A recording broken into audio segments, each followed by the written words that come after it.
South Africa's economy is not growing fast enough to create more jobs, but government says it's working hard to turn around the country's unemployment figures. Currently, unemployment stands at around 32%. Employment and Labour Minister Thulas Nxesi is going around the country to launch the Labour Activation Programme. The programme is aimed at rolling out skills development and creating job opportunities. For more on this story, we cross to our reporter, Abra Barbier. Very good afternoon, Abra. Tell us more. A very good afternoon to you as well. Yes, as you just mentioned about the unemployment figures, it is standing at around 30%. And the minister did indicate in his speech that this Labour Activation Programme is not a silver bullet. But let him explain to us exactly what their plans are with this programme. Minister, thank you so much for speaking with us. So unemployment in our country, it's high at the moment, and there are more job losses on its way. This program, you did say it's not a silver bullet, it's not a fix everything. How does this program aim to help turn around our current unemployment figures? I think it has been said several times by the opinion makers and the economists that our unemployment, it's mainly structural, which means it's linked to the lack of the skills which are demanded by the labour market. Therefore, what we're trying to do, working together with the various departments, higher education, small business, electricity, DCDT, and so on, we are trying to improve the skills of our young people who are unemployed. This might be short-term, this might be medium-term and long-term, but central to it is that let's improve the skills levels of our people and let's use all the institutions who are ready to help. And this approach this time around, it's from the ground. Therefore, we're saying, whilst we are waiting for the big jobs, from a program which the president talked to us about, the economic reconstruction and redevelopment. But we've said infrastructure will do, we've said if we have energy security and so on. But one of the areas is what you call massification of the skills of our young people. And we think that we're making an intervention. You're speaking about, starting up from the ground, and one of the criticisms that I heard from the floor was that while all these things sound wonderful and grand and all these presentations are great, there is a problem at ground level. How are you going to promise to make this implementable? The fact that this time it's not a national department, it's a number of departments integrated, coordinated in terms of their programs, coming into the provinces and meet with the provincial governments. The provincial governments, in turn, are supposed to be interacting with the districts. And through that district development program, which the president also launched, we think that we're able, therefore, to reach the ground. That's very, very critical.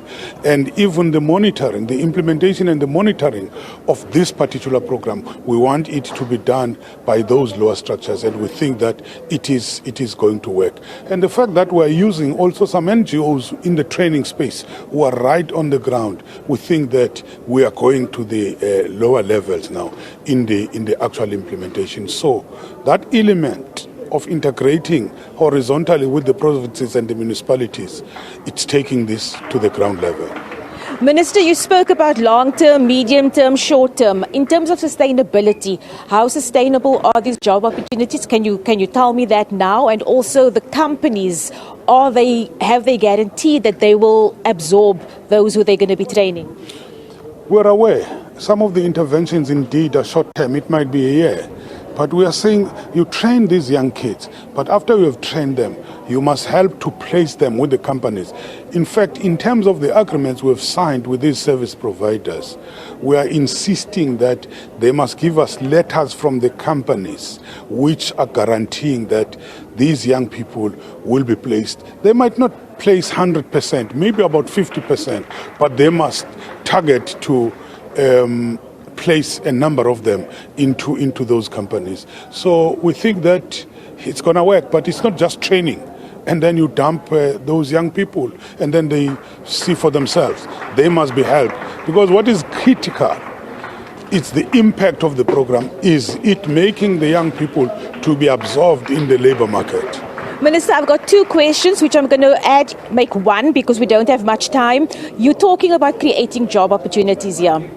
What do you have to say to the South African post office workers who are currently concerned about their jobs? And also there has been some critique about this being so close to the elections. You did talk about it inside, and it's just an electioneering campaign or ploy. What do you say to those people?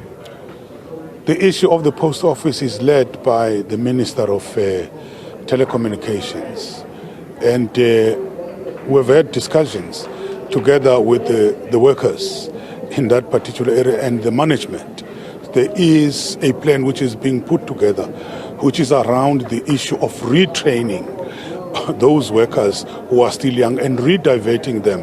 The post office is talking about digitization, and we think that retraining those workers and redirecting them into the new areas which demand these technical skills, digital skills, is going to be able to help. So they are not just going to be dumped.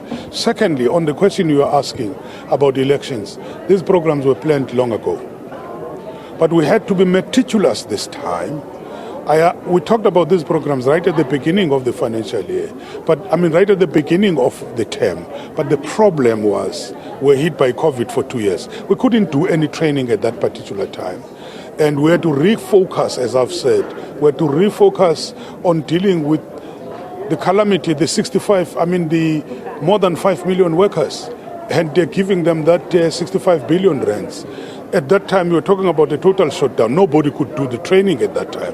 However, we said, let's plan properly now, re-evaluate everything, and launch it together with the budget cycle. The budget cycle, unfortunately, starts in April. That it coincides on the eve of the elections. Well, that's a coincidence. But before, during, and even after the elections, we will continue to talk about job creation schemes.